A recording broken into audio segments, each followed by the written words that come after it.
Haleluya. Ndaramukije abo kumbonesha kure, abatubona kuri uyu mugoroba canke abazotubona ejo hose. Ndabaramukije cyane abaize bo ku murongo, abashitsi bo ku murongo, abo bose mwe muyera aduhezagirane twese hamwe. Aho wicaye, wicaranye n'umumarayika, wicaranye n'umumarayika, wicaranye n'umumarayika. Iyo mvuze ngo umuntu wicaranye n'umumarayika, kuba ari kugira ngo uzabazimu kukubuza kuvuga amen. Aka karirimbo ngo nyemerera ngendane nawe, nakaririmbo ngira ngo waheze nk'imyaka 5 cyangwa 6, nkunda kukavuga cyane. Haleluya. Nkunda kukavuga cyane cyane cyane. Haleluya. Ni indirimbo izana n'amarofre avuye ku mutima, avuye ibwina mu mutima, uyabwira mwe muyera. Ninubaka nubakane nawe, ninarera nderane nawe, ninagenda ngendane nawe. Ni amajambo umubwira vindani ngo muririmbane zaburi z'imhemu. Amen. Ngo mumuririmbire indirimbo nsha ziva ibwina mu mitima yanyu, atari indirimbo dukoporora dukura ku wundi, atari indirimbo tukura mu gitabo, ariko ari indirimbo iva muri wewe, amajambo ava muri wewe.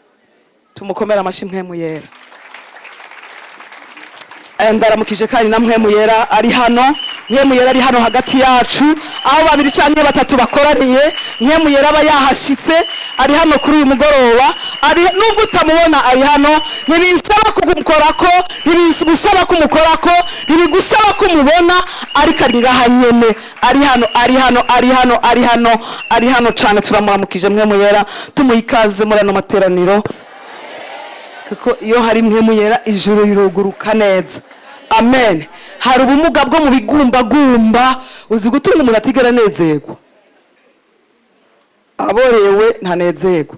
Omwe basi umuntu aboregwa akazanyo yizigukunda, kazanyo yizigukunda, zikazavuga ngo sheri ndaguha amafaranga no munsi uraja kugura impuzu, ejo uzoja kugura inyama, ejo uzoja kugura munsi ndaguha vraiment nishobora kuyamara uno munsi nduguruye njanye n'uza barewe ivyo. Imana idufashe, Imana idufashe. Tugomba guhinduka mu buzima, mu mibereho, mu myifato, mu mvugo, mu ngiro, tukamera nk'imivinyu abantu bose birukira. Amen. Nico gituma nywa umutobe kandi naho no ubura.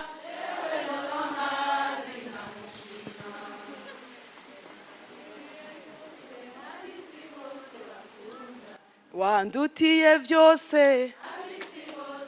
Nukuvuga ngo umuvinyu abisi bose barawukunda. Haleluya.